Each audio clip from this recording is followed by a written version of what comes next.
টিংখাঙৰ ৰাজগড় উচ্চতৰ মাধ্যমিক বিদ্যালয়ৰ ভূমি বেদখল সন্দৰ্ভত আজি পুনৰ টিংখাঙত অভিযান চলাই মুখ্যমন্ত্ৰী তদাৰকী শাখাৰ দলে তদন্তকাৰী দলটোৱে প্ৰথমে ৰাজগড় উচ্চতৰ মাধ্যমিক বিদ্যালয়ত উপস্থিত হৈ বিদ্যালয়খনৰ অধ্যক্ষ আৰু আন কেইজনমান শিক্ষক কৰ্মচাৰীৰ পৰা তথ্য সংগ্ৰহ কৰে।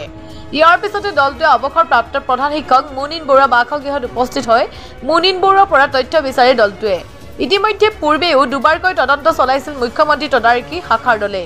উল্লেখযোগ্য যে ৰাজগড় উচ্চতৰ মাধ্যমিক বিদ্যালয়ৰ ভূমি বেদখল সন্দৰ্ভত এক অভিযোগ উত্থাপন হৈছিল উক্ত বিদ্যালয়ৰ প্ৰাক্তন শিক্ষক তথা বৰ্তমানৰ টিংখাং উচ্চতৰ মাধ্যমিক বিদ্যালয়ৰ অধ্যক্ষ অশোক গগৈৰ বিৰুদ্ধে।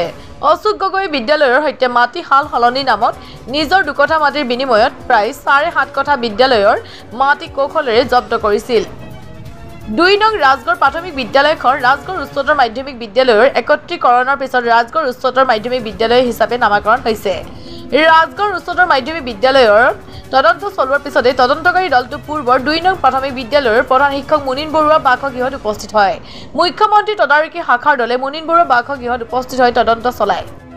ৰাজগড় 2 নম্বৰ প্ৰাথমিক বিদ্যালয়ৰ শিক্ষকতা কৰিছিলোঁ। 10 চনত মই অৱসৰ গ্ৰহণ কৰিলোঁ। 9 চনতে আমাৰ 2 নম্বৰ ৰাজগড় প্ৰাথমিক বিদ্যালয়ৰ কাষতে থকা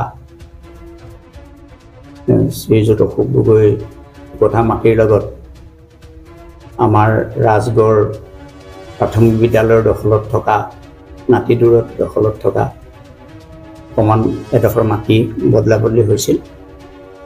অৱশ্যে এইটো ৰাইজৰ পৰিচালনা সমিতিৰ সিদ্ধান্ত ৰাজহুৱা সভাৰ সিদ্ধান্ত মৰ্মে হৈছিল। কিন্তু মাটিডোখৰ ৰদ বদল কৰাৰ সময়ত যিহেতুকে মই প্ৰধান শিক্ষক আছিলোঁ, সেই সময়ত এখন চুক্তি সম্পন্ন হৈছিল আৰু অকল ময়ে নহয়, মোৰ লগতে পৰিচালনা সমিতিৰ সমূহ সদস্যই সেই চুক্তিপত্ৰত আমি উপস্থিত আছিলোঁ আৰু স্বাক্ষৰ কৰিছিলোঁ।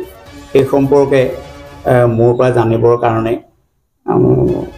ভিজিলেন্স দলে মোৰ লগত যোগাযোগ কৰিছিল আৰু আজি আহিলে।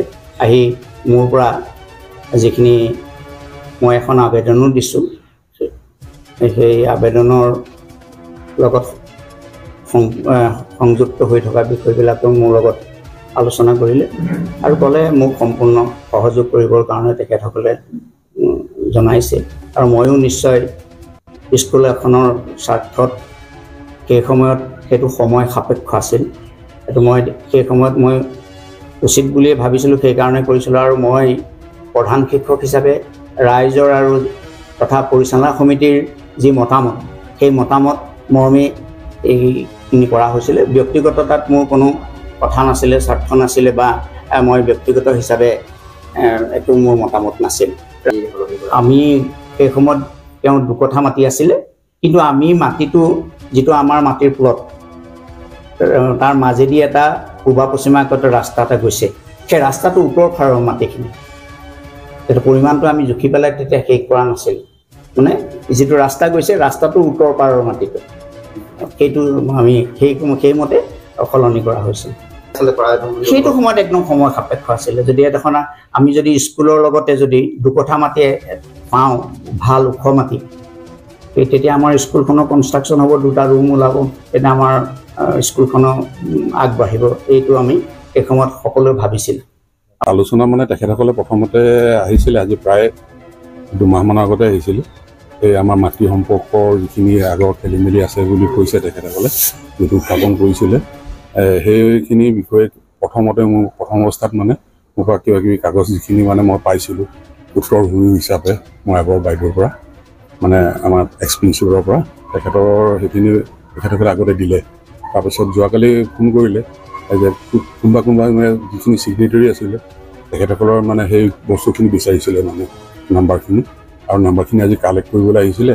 তাৰপিছত আমাৰ আগৰ যিখিনি আমাৰ ইয়াৰ লগত এমালগেমেট হোৱা আগৰ LP স্কুলখন যিখন আছিলে, তাৰ কৰ্মচাৰীখিনি আমাৰ লগত আছিলে। সেই কৰ্মচাৰীখিনিক তেখেতসকলে সেই ছিগনেটাৰী হিচাপে মানে সেই সময়ত ৰাজহুৱা মিটিং বা কিবাকিবি যিখিনি আছিলে, সেই তাত ছিগনেটাৰীখিনিৰ লগত তেখেতসকলে মানে ইণ্টাৰেক্ট কৰে। মানে এতিয়া তাৰে আমাৰ অশোক ভাগৱতী বুলি আমাৰ এছিষ্টেণ্ট টিচাৰ এজন আছে, তাৰপিছত পূৰ্ণিমা কাকতি বুলি এগৰাকী মানে তেওঁ কুক মানে আগৰ পৰা আছিলে, তেখেতসকলক ইয়াত পালে মানে ডাটাৰ মতে তেখেতসকল আপোনাৰ নামো আহিছিলে তেখেতসকলক লৈ সুধিলে কি তেওঁলোক আছিলে নে নাই কি সময়ত কি হৈছিলে ইত্যাদিবিলাকে সুধিলে তাৰপিছত এইটো আৰু তেখেতলোকে কৈছে মই আগতেও কৈছিলোঁ তেখেতক অহা সময়ত যে আপোনালোকে কিবা জানে নেকি মই একচুৱেলি আজি এবছৰ আগতে মই ইয়াত মানে প্ৰিন্সিপাল হিচাপে জইন কৰিছোঁ আৰু 2017 চন বা 10 চনৰ কথাটো মই নাজানো এখন মই এজন বিষয় শিক্ষক হিচাপে আছিলোঁ আৰু বিষয় শিক্ষক হিচাপে থকা সময়ত তাৰ আগৰ আমাৰ প্ৰিন্সিপালসকলে আমাৰ লগত সেইবিলাক কথাত নেপাতেও বা আমিও নাপাতোঁ বা তেনেকৈ নাজানো মই একচুৱেলি ডিব্ৰুগড়ৰ পৰা আহোঁ